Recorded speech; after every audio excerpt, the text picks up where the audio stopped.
Hello everybody and welcome to another video for my channel, and this time it's not related to anything I've done for Build Fun Things, but it's more of a community inspired thing really.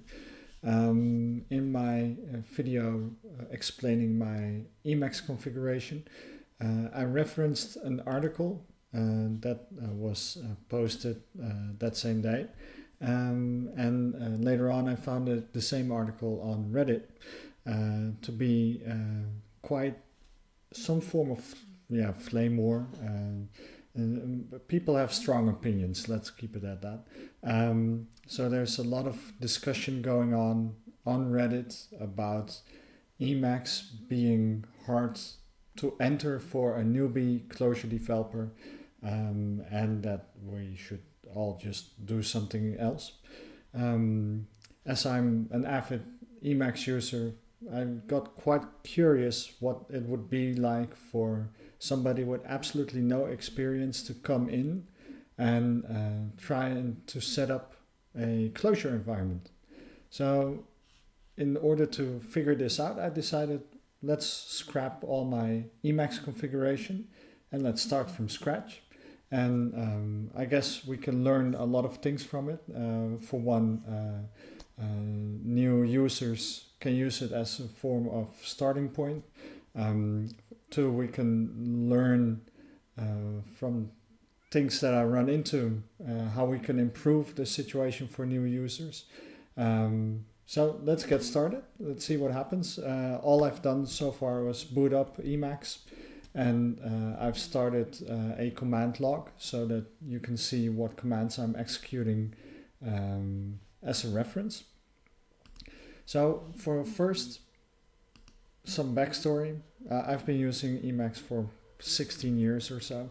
So my Emacs configuration is quite extensive. And so it will be quite interesting to see how a plain vanilla Emacs works. My Emacs configuration is freely available. It's on the Build Fun Things GitLab repository. I choose not to start with one of the boilerplate or one of the starter kits. The first that pops into my mind is the Spacemacs. It's a very extensive kit for new users, which basically tries to emulate VI on Emacs and marry the best of both worlds. It seems to be very popular. I could not get used to it. I gave it a try once or twice, but the key bindings, it messes with my head. So Spacemacs, you can give it a try. It's very big, very well documented also. So if you're into that type thing, sure, give it a try. There is a layer for Clojure, I believe. Clojure, indeed. There is a layer for it with proper documentation on how to set it up. So it should be a click and go type thing. The next one that is mentioned quite often is Prelude. It is made by Batsov, whose first name I still cannot pronounce, but I would still buy you a beer as soon as I meet you.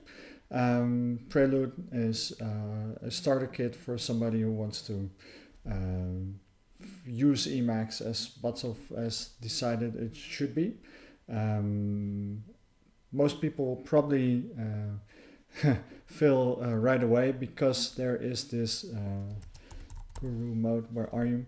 Batsov has this notion that you should only use movement as it was intended in the beginning, which is Ctrl N, P, Ctrl F, Ctrl B, next, previous, forward, backward, instead of using the arrow keys.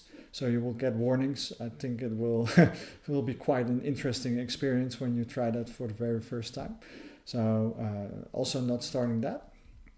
The discussion on Reddit we already talked about. So what comes to mind for a Clojure environment? For me it is Cider.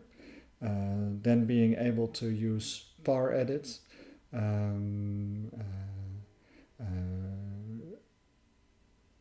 Code completion, and maggot, really. Those things should be what we would want. So we have cider, par edit,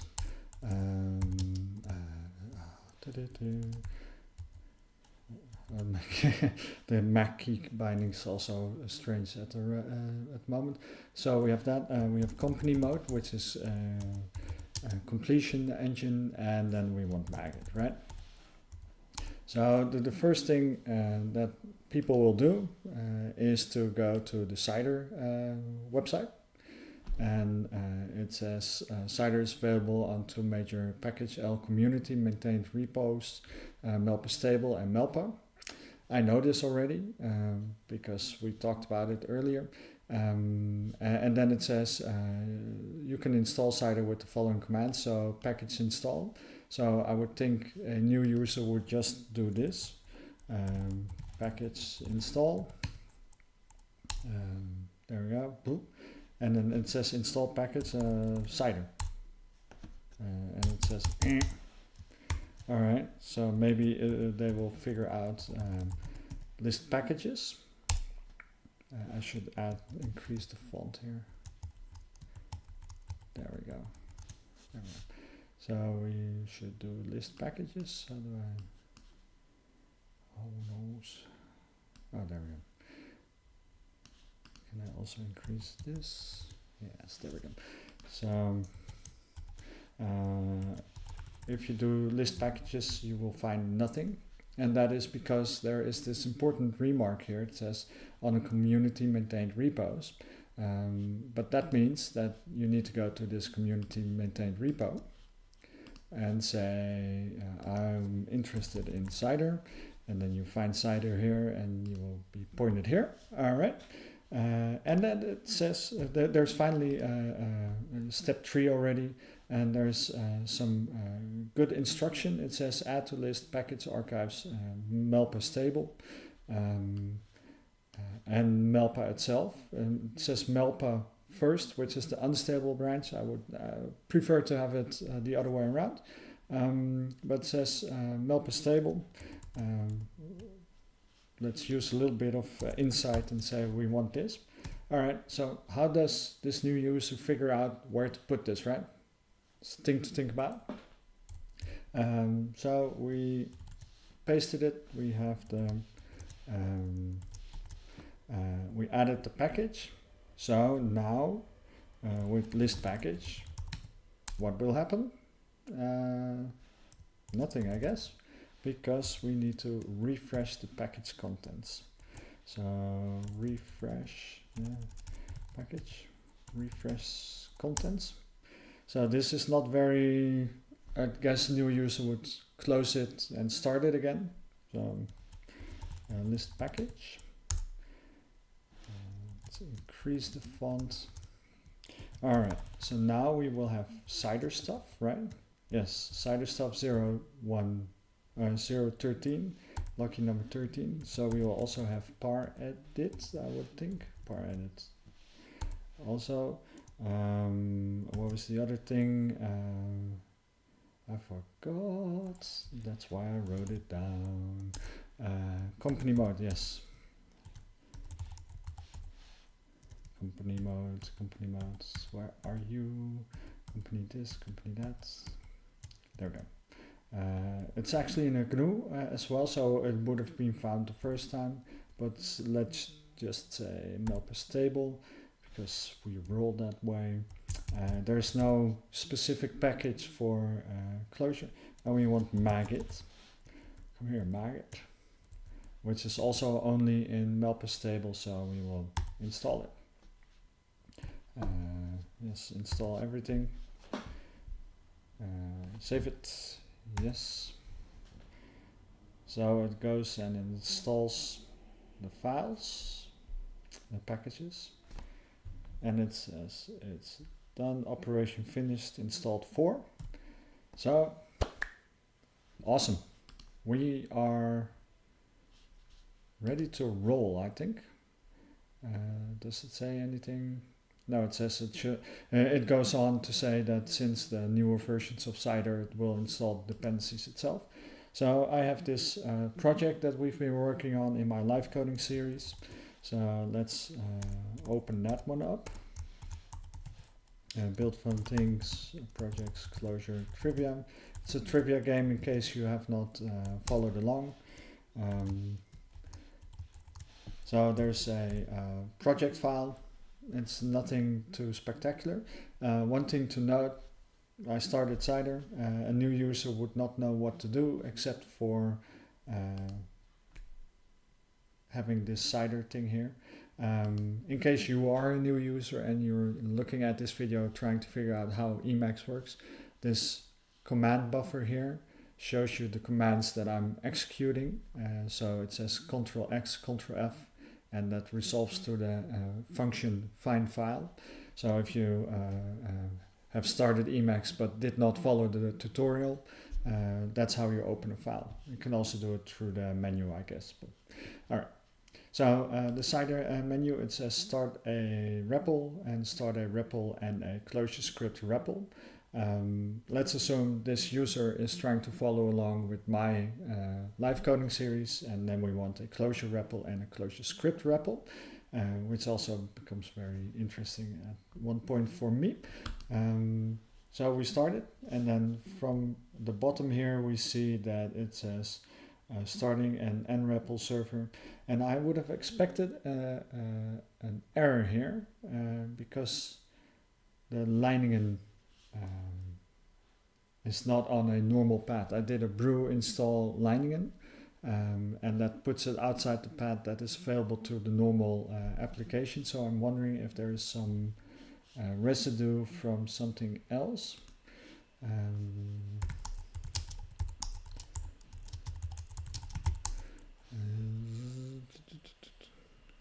Oh, way too much stuff here, right?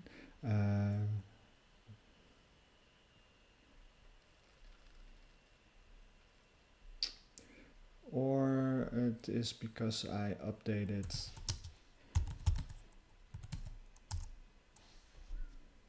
yeah, so there's this new .emacs which is defaulted here.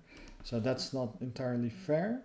So let's close this one. Let's close this one real quick.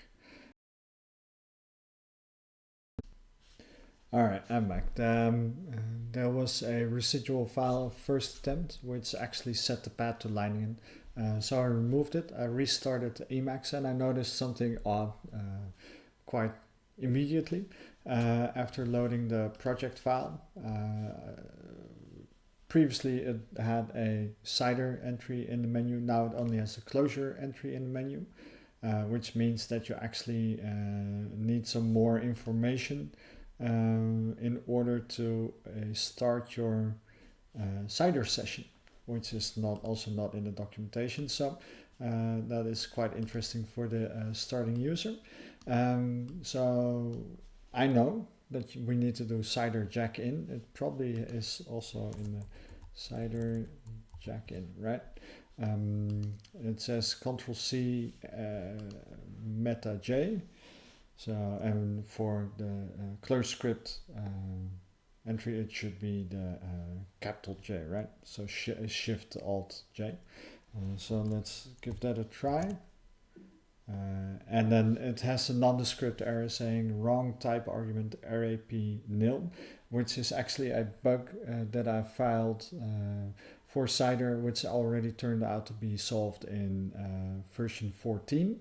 And what this is supposed to say is that Leiningen was not found, which is correct because it is installed through brew, and brew puts it into use the local bin, and that is not available to regular applications. So how would you fix this as somebody who does not know how to do this in Emacs? Well, there's this options and customize Emacs, and I already have a lot of knowledge about this subject, so I'm thinking somebody else would just Google it. So let's just fix it for now. It's probably line command or something. Customize variable Cider line command. Right. So now it says line, and we need to say user local bin/line state, save current, save for future. Again, this is not very useful for our entry-level user. So let's now put the key. It's the hyper key. Yeah. All right. So now it boots up as you would expect. It should do a Clojure REPL and a Clojure script REPL. And so we wait.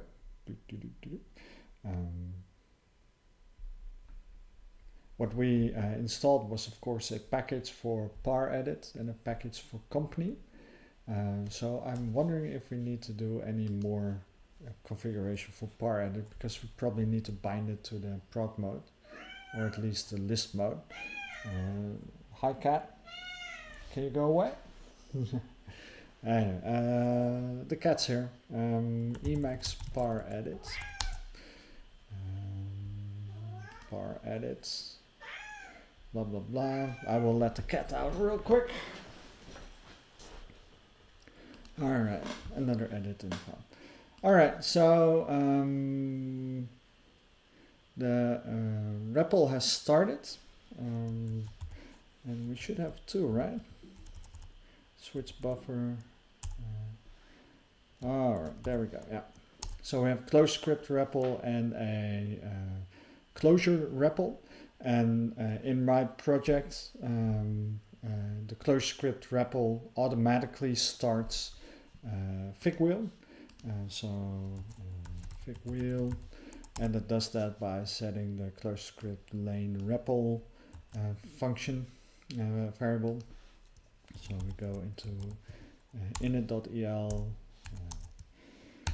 We need to set this. Evaluate it. There we go. Go back to the REPLs. We will close the REPLs.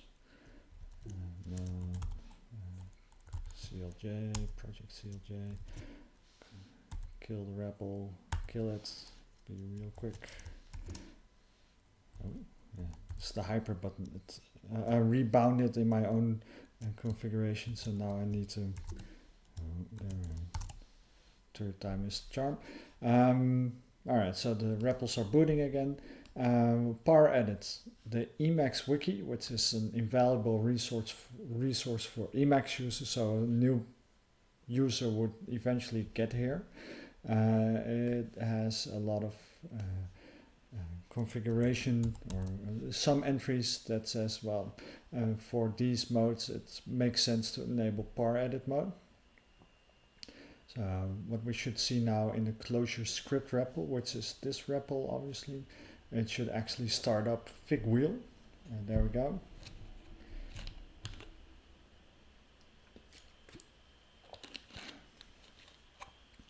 Well, we're actually getting there for a useful setup. Development 3449. Very good. It should go to nil. Yes. So that's good. We can actually edit code and be productive now. We go to CLJ. If we would go to source, Clojure, trivia, core, CLJ. Let's see, can we wreck it? Yes, so we can just wreck it, right? Normally we would have the par_edit mode. So let's go into init and paste that into it as well. So let's eval this, eval that, eval this. Probably could do eval region or something. But anyway, it's eval now. So let's close core. Core CLJ. No, I need to go to projects. Oh, that beep. The beep is so annoying. And the person who added that by default, that's not very cool, man. Source, Clojure, trivia, core, CLJ. All right, it should now have, that's a little bit too much. There we go. Do we have? Yes, we have some structural movement going on. Can we break stuff? We can still break stuff, right? Because we need to par edit mode. Enabled, alright. Now we can just edit without making a very big mess. Let's see about code completion. Alter company mode. Alright, enabled. So in init.el, just to the bottom, global, forget how to type, global company mode. There we go, that's true. So for new buffers it will be enabled. Let's see, alter. Right, so we have completion. Let's try something else. Clojure dot string. Right, so we have completion. Does it give pop-ups or anything? No. We hover over it. We use the mouse. It's nice. Blank. There should be some LDoc going on below there. So at this time, you can just say evaluate. Yes, you can evaluate. You can do things like PRN high and evaluate it, and in the REPL it should oh crap, cider REPL.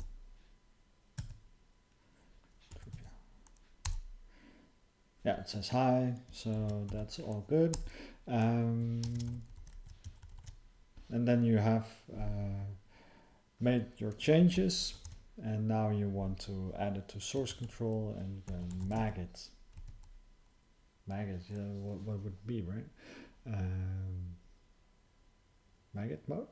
Would it be maggot mode? No. Maggot. That's interesting. Let's maggots. Maggot status, right? Status.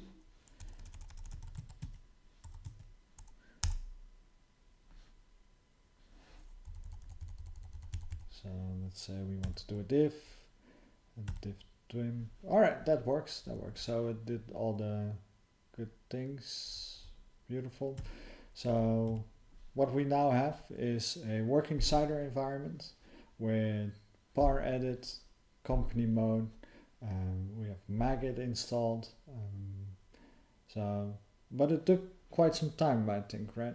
For a basic installation. For somebody who has no knowledge of how this works, it would be quite daunting. So I think there's a lesson to be learned right there. And I wonder if it works out of the box now. But anyway, the point was to see how much work it would be to get to a working cider environment from nothing. It turns out there is a little bit of configuration and a little bit of unclarity to deal with, especially on how do you get the packages. We try to explain it. We say, well, use Melpa stable or Melpa. But unless you actually do some steps, you can never figure out what that is. So we can explain that better. The par edit mode, well, you can install it, but how do you get to a basic configuration? The Emacs wiki shows that to you. Company mode, probably also on the Emacs wiki, it will have a very good company mode. It will have some insights there. Where does it say global company modes? Oh, that's interesting. Doesn't even mention it. All right, but it sets it for different modes. So yeah, I agree. It's probably quite difficult to get started from nothing. There are some starter kits for it. I don't know if Cursive or Atom would be any better, but for a noob just starting out, we need to guide them, right? One thing I will do is I will take this experience, describe it on my blog, make it available for everybody, so that new users can actually get to a point where they can follow my live coding sessions along, and it's a valuable experience.